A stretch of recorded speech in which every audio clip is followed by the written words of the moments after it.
Assalamualaikum warahmatullahi wabarakatuh. Saya dan teman-teman saya dari kelompok 6 mata kuliah pengembangan sumber dan media pembelajaran jurusan Pendidikan Agama Islam di Universitas Islam Negeri Maulana Malik Ibrahim Malang akan memaparkan mengenai beberapa media pembelajaran yang dapat digunakan pada mata pelajaran fikih. Sebelumnya, saya akan memperkenalkan dua teman saya, yakni Himnastiar Saira Sisaleh dan Nabila Nayiratul Fitriah. Selanjutnya akan disinggung sedikit mengenai teori dari media pembelajaran. Mengenai apa sih media pembelajaran itu? Apa saja macam-macam dari media pembelajaran? Dan bagaimana langkah-langkah dalam memilih media pembelajaran? Di sini saya akan menjelaskan mengenai materi tentang media. Yang pertama yaitu pengertian. Media sendiri berasal dari bahasa Latin yaitu medius yang berarti tengah, perantara atau pengantar. Sedangkan dalam bahasa Arab media ini disebut dengan wasail yang berarti perantara atau pengantar pesan dari pengirim kepada penerima pesan. Media merupakan sesuatu yang bersifat meyakinkan pesan dan dapat merangsang pikiran, perasaan, dan kemauan siswa sehingga dapat mendorong terjadinya proses pembelajaran di sekolah. Sedangkan menurut Kamus Besar Bahasa Indonesia, pembelajaran adalah proses, cara, perbuatan yang menjadikan orang atau makhluk hidup melakukan belajar. Hal ini sesuai dengan penjelasan oleh Umar Hamalik yang menuturkan bahwa pembelajaran adalah suatu kombinasi yang tersusun meliputi unsur-unsur manusiawi, material, fasilitas, perlengkapan, dan prosedur yang saling mempengaruhi tercapainya tujuan dalam proses pembelajaran. Melalui pengertian tersebut dapat kita simpulkan bahwa media pembelajaran adalah alat atau metodik dan teknik yang digunakan sebagai perantara komunikasi antara seorang guru dan murid dalam rangka lebih mengefektifkan komunikasi dan interaksi antara guru dan siswa dalam proses pendidikan pengajaran di sekolah. Kemudian macam-macam media yang dapat kita gunakan dalam proses pembelajaran fikih. Ada 3 jenis, yang pertama yaitu visual, yang kedua audio, dan yang ketiga audiovisual. Media visual ini merupakan media yang isi pesannya hanya dapat diterima melalui indera penglihatan. Media visual ini dibagi menjadi 2, yaitu tidak diproyeksikan dan diproyeksikan. Media yang tidak diproyeksikan yaitu media yang digunakan tidak membutuhkan suatu alat bantu lain seperti proyektor untuk melihatnya, seperti realita. Realita yaitu media yang dapat kita temui dalam kehidupan sehari-hari. Misalnya, masjid itu merupakan media realita. Sedangkan media model yaitu benda tiruan dalam wujud 3 dimensi atau seperti patung-patung. Dan media grafis. Sedangkan media yang diproyeksikan yaitu media yang penggunaannya membutuhkan alat bantu untuk melihatnya. Seperti slide, di mana slide ini tidak diberi sebuah audio sehingga hanya slide saja. Ini termasuk media visual. Kemudian media audio.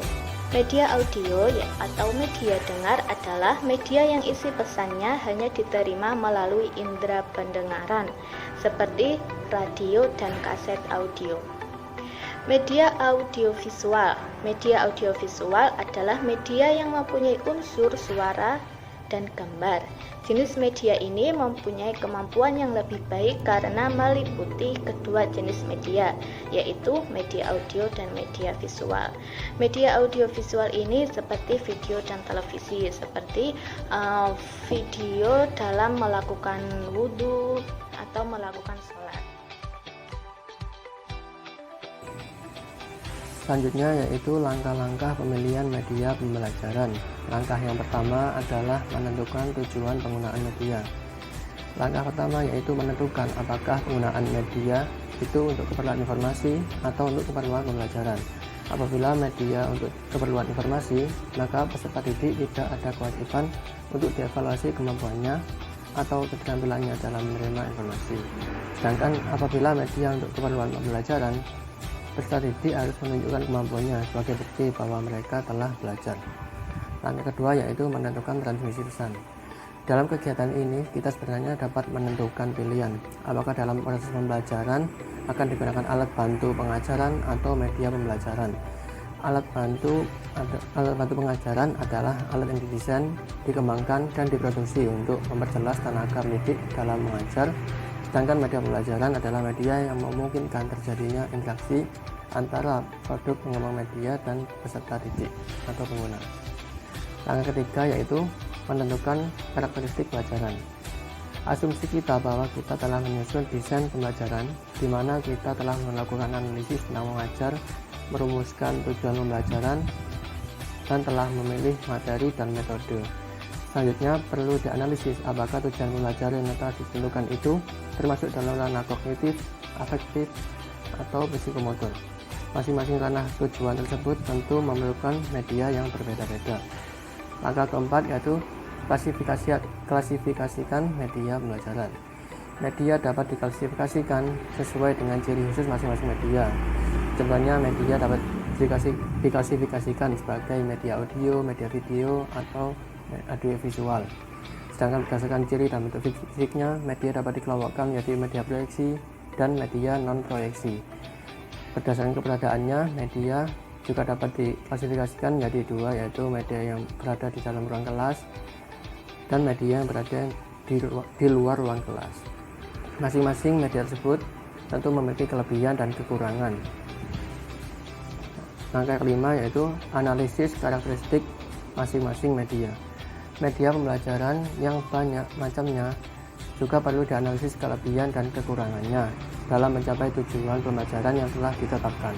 Dari aspek ekonomi dan ketersediaannya juga harus dipertimbangkan juga. Dari berbagai media pembelajaran harus dipilih yang paling tepat supaya materi dapat tersampaikan dengan baik dan juga tidak memberatkan guru. Nah, bagaimana? Sudah mendengarkan mengenai ulasan mengenai materi media pembelajaran?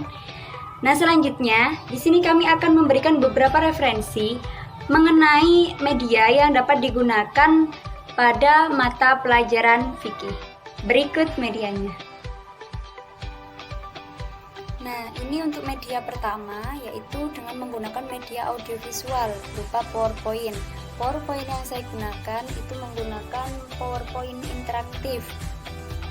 Nah, di sini selanjutnya mengenai materi ibadah haji seperti ini lah. Kompetensi dasarnya itu ada ketentuan ibadah haji, macam-macam haji dan tata cara ibadah haji. Selanjutnya, nah pada PowerPoint ini saya tidak hanya mencantumkan materi saja, melainkan juga ada kuis di akhir penjelasan seperti itu. Nah, ketika kita menekan tombol ini nggak bisa kan? Ketika kita menekan tombol materi, nah, maka akan terbuka materi. Kemudian ketika akan membuka kuis, nah akan masuk pada halaman kuis. Nah, di sini saya akan membuka materi terlebih dahulu.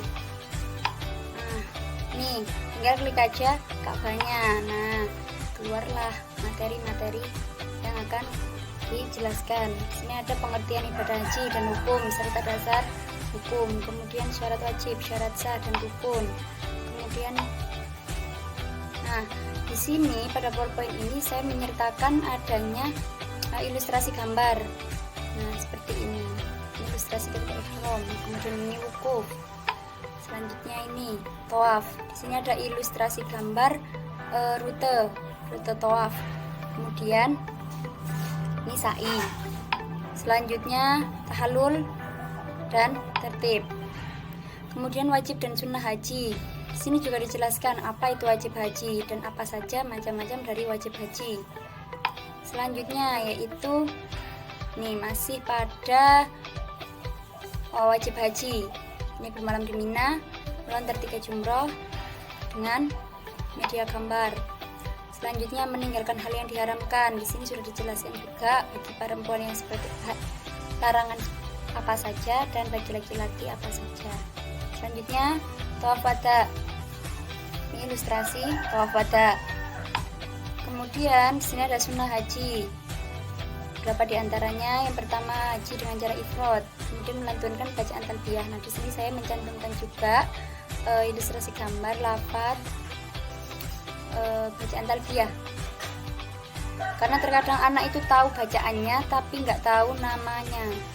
Coba bacakan bacaan talbiyah yang seperti apa talbiyah itu. Kadang anak cuma taunya labbaik Allahumma labbaik gitu, tapi nggak tahu itu bacaan apa namanya, seperti itu. Jadi di sini saya cantumkan ilustrasi lafaz bacaan talbiyah. Setelah itu membaca doa, melaksanakan tawaf, sholat 2 rakaat setelah tawaf dan memasuki Ka'bah. Itu sunnah haji. Selanjutnya ada macam-macam haji. Ada haji ifrad, haji tamattu, haji qiron. Nah, selanjutnya di sini saya menggunakan media berupa video yang saya ambil dari YouTube, yaitu mengenai tata cara pelaksanaan ibadah haji. Nanti linknya saya taruh di deskripsi ya. Ibadah haji merupakan rukun Islam kelima. Ibadah yang waktunya setahun sekali harus dilakukan sesuai dengan tata cara yang disyariatkan di dalam Islam. Tujuannya agar pelaksanaan haji dapat bernilai ibadah dan diterima Allah Subhanahu wa Ta'ala. Berikut ini adalah tata cara pelaksanaan ibadah haji lengkap yang dirangkum oleh Tawaf TV. Tata cara berhaji dimulai dengan membaca niat dan memakai pakaian ihram di titik mikat yang telah ditentukan. Di titik mikat, para jamaah melakukan persiapan kegiatannya mulai dari mandi, mengenakan pakaian ihram, berwudu dan mengerjakan sholat sunnah ihram 2 rakaat. Setelah itu niat mengerjakan ibadah haji dengan membaca bacaan niat berhaji. Nawaitul hajja wa ahramatu bihi lillahi ta'ala labbaik Allahumma bihajjati. Artinya, aku niat haji dan berihram karena Allah Ta'ala. Aku sambut panggilanmu ya Allah dengan berhaji. Setelah mengenakan pakaian ihram dan berniat, jamaah umroh dilarang untuk melakukan hal-hal yang sudah ditentukan syariat. Bagi pria dilarang memakai pakaian biasa, memakai alas kaki yang menutup mata kaki, menutup kepala dengan peci, topi, dan sebagainya. Sedangkan bagi wanita dilarang memakai kaos tangan dan menutup muka. Sementara larangan yang berlaku secara bersamaan bagi pria dan wanita yakni memakai wangi-wangian, memotong kuku, mencukur atau mencabut rambut, memburu atau mematikan binatang apapun, menikahkan atau meminang wanita untuk dinikahi, bermesraan atau berhubungan intim, mencaci, bertengkar, atau mengeluarkan kata-kata kotor serta memotong tanaman di sekitar Mekah. Selanjutnya jamaah menuju Masjidil Haram di Mekah dan dianjurkan memperbanyak ucapan kalimat talbiyah. Adapun bacaannya yaitu labbaik Allahumma labbaik, labbaik la syarika labbaik, innal hamda wan ni'mata laka wal mulk la syarika lak. Yang berarti, aku penuhi panggilanmu ya Allah, aku penuhi panggilanmu, tidak ada sekutu bagimu. Aku penuhi panggilanmu, sesungguhnya segala puji, nikmat dan kerajaan bagimu. Tidak ada sekutu bagimu. Langkah berikutnya dalam pelaksanaan ibadah haji adalah wukuf di Padang Arafah pada tanggal 9 Dzulhijjah. Wukuf dimulai setelah matahari tergelincir sampai terbit fajar pada hari nahar atau hari menyembelih kurban, tepatnya tanggal 10 Dzulhijjah. Saat wukuf ada beberapa hal yang harus dilakukan, yaitu sholat jamaah takdim dan qasar zuhur asar, berdoa dan berzikir bersama, membaca Al-Quran, sholat jamaah takdim serta qasar maghrib isya. Selanjutnya yakni mabit di Musdalifah, yang artinya menginap di Musdalifah. Kegiatan ini dilakukan cukup dengan hadir sejenak di antara tengah malam sampai waktu terbit fajar pada tanggal 10 Dzulhijjah. Dalam kegiatan ini, jamaah diwajibkan mengambil batu kerikil sejumlah 49 butir atau 70 butir, tergantung berapa malam jamaah akan berada di Mina nantinya. Tahap selanjutnya dari pelaksanaan ibadah haji yakni jumrah aqobah atau lempar jumroh. Lempar jumroh dilakukan di Bukit Aqobah pada tengah malam tanggal 10 Dzulhijjah bertepatan dengan malam Idul Adha menggunakan 7 butir kerikil. Setiap satu kali lempar jumroh adalah 7 kali lemparan dengan 7 buah batu kerikil dan tidak boleh disatukan sekaligus. Batu-batu yang sudah dipakai melempar tidak boleh digunakan untuk lemparan berikutnya. Tahapan berikutnya yakni tahalul. Pada tahap ini jamaah diwajibkan bercukur. Untuk laki-laki lebih baik dicukur sampai gundul. Sedangkan untuk wanita hanya dicukur ala kadarnya. Setelah tahalul, boleh memakai pakaian biasa dan melakukan semua perbuatan yang dilarang selama ihram. Tahapan selanjutnya yaitu tawaf ibadah. Sebelum masuk Masjidil Haram, jamaah dianjurkan berwudu terlebih dahulu. Jamaah boleh masuk Masjidil Haram lewat pintu mana saja. Tapi dianjurkan mengikuti contoh Rasulullah SAW yang masuk melalui pintu Banu Salam atau Bani Syaibah. Saat masuk Masjidil Haram disarankan untuk mengucapkan doa. Bismillah wassalatu wassalamu ala rasulillah Allahumma ftah li abwaaba rahmatika. Artinya, dengan nama Allah, salawat dan salam untuk Rasulullah. Ya Allah, bukakanlah untukku pintu-pintu rahmatmu. Setelah itu turun dan terus menuju tempat tawaf. Jamaah mulai tawaf dari garis lurus, tepatnya di area dekat Hajar Aswad yang terletak di antara pintu Ka'bah dan tanda lampu hijau di lantai atas Masjidil Haram. Dalam pelaksanaan tawaf pada putaran 1 sampai 3 jamaah pria dianjurkan untuk lari-lari kecil. Sedangkan pada putaran 4 sampai 7 jamaah dianjurkan dengan jalan biasa. Sementara untuk wanita tidak ada lari-lari kecil saat melakukan tawaf. Sepanjang tawaf, membaca doa saat berada di antara rukun Yamani dan Hajar Aswad. Doa saat tawaf yang selalu dibacakan oleh Rasulullah SAW adalah doa satu jagat, yaitu Rabbana atina fid dunya hasanah wa fil akhirati hasanah wa qina adzabannar. Artinya, ya Tuhan kami, berilah kami kebaikan di dunia dan kebaikan di akhirat, dan peliharalah kami dari siksa api neraka. Sesudah tawaf, tahap selanjutnya yakni sa'i yang dimulai dari Safa ke Marwah. Sa'i dilakukan dengan 1 kali perjalanan dengan urutan dari Safa ke Marwah 1, Marwah ke Safa 2, dan seterusnya sa'i berakhir di Marwah. Sa'i dikerjakan dengan cara berjalan, tapi pada batas di antara 2 lampu hijau, jamaah dianjurkan berlari-lari kecil. Sa'i merupakan penghargaan Allah Subhanahu wa Ta'ala kepada istri Nabi Ibrahim dalam rangka mencari air untuk minum putra beliau yaitu Nabi Ismail alaihi salam.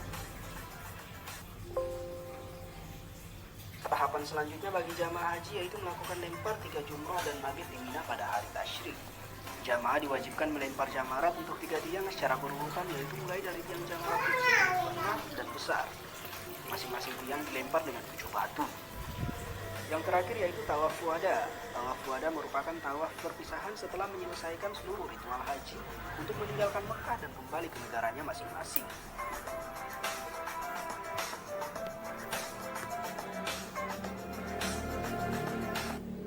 Nah, itu tadi adalah video mengenai tata cara pelaksanaan ibadah haji yang saya ambil dari YouTube.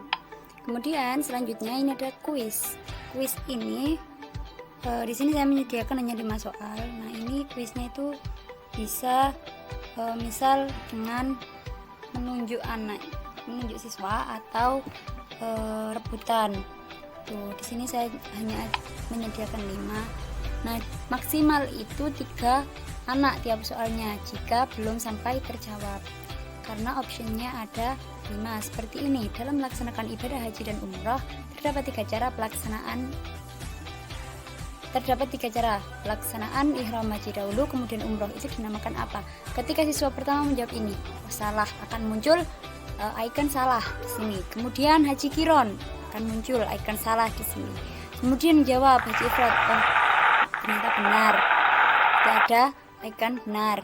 Nah, hal itu terus dilakukan hingga soal habis. Jadi bikin soalnya itu menyesuaikan peserta didiknya. Setelah itu, nah, terima kasih. Ini adalah salah satu media yang saya gunakan pada pembelajaran fikih. Selanjutnya akan disampaikan oleh teman saya.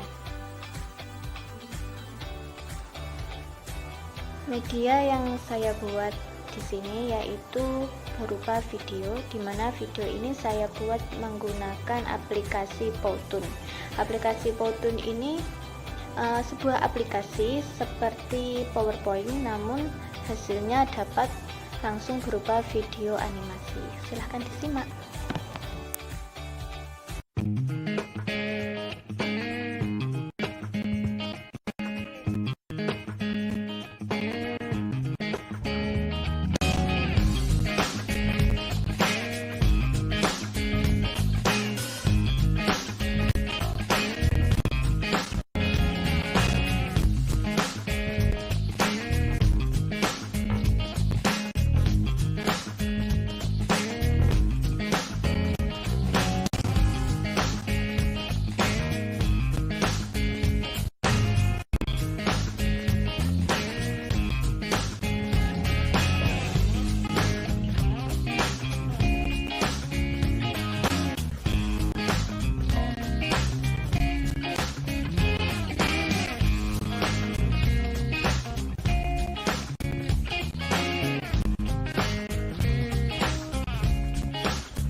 Media pembelajaran selanjutnya yaitu media pembelajaran yang disebut dengan kartu fikih cerdas atau bisa disingkat KFC. Mengapa disebut kartu fikih cerdas? Karena di dalam kantong yang bernomor 1, 2, 3, 4, 5, dan 6 ini terdapat kartu yang berisikan pertanyaan seputar materi fikih. Cara menggunakan media pembelajaran ini, yang pertama, siswa diminta untuk mengocok dadu yang telah disediakan. Kemudian yang kedua, siswa harus memilih kantong sesuai angka yang ditunjukkan oleh dadu yang telah dikocoknya. Kemudian siswa mengambil kartu dalam kantong tersebut. Dan yang ketiga, siswa diminta untuk menjawab pertanyaan yang tertulis di dalam kartu tersebut. Misalnya tentang materi zakat.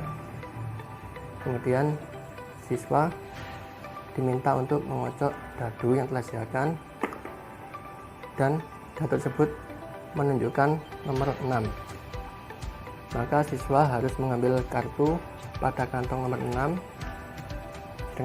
dan menjawab pertanyaan yang tertulis dalam kartu tersebut. Nah, pertanyaannya adalah kapan waktu pembayaran zakat fitrah? Nah, maka siswa harus menyebutkan dan menjelaskan kapan waktu pembayaran zakat fitrah. Sekian presentasi saya mengenai media pembelajaran fikih ini. Terima kasih. Beberapa media yang telah disampaikan tadi merupakan beberapa media yang dapat digunakan pada mata pelajaran fikih. Nah, nanti tergantung materi apa yang akan digunakan menggunakan media tersebut. Seperti yang sudah dijelaskan bahwa dalam memilih media pembelajaran, seorang pendidik itu juga harus memperhatikan materi pembelajaran yang akan disampaikan. Nah, sekian presentasi dari kami. Saya akhiri. Wassalamualaikum warahmatullahi wabarakatuh.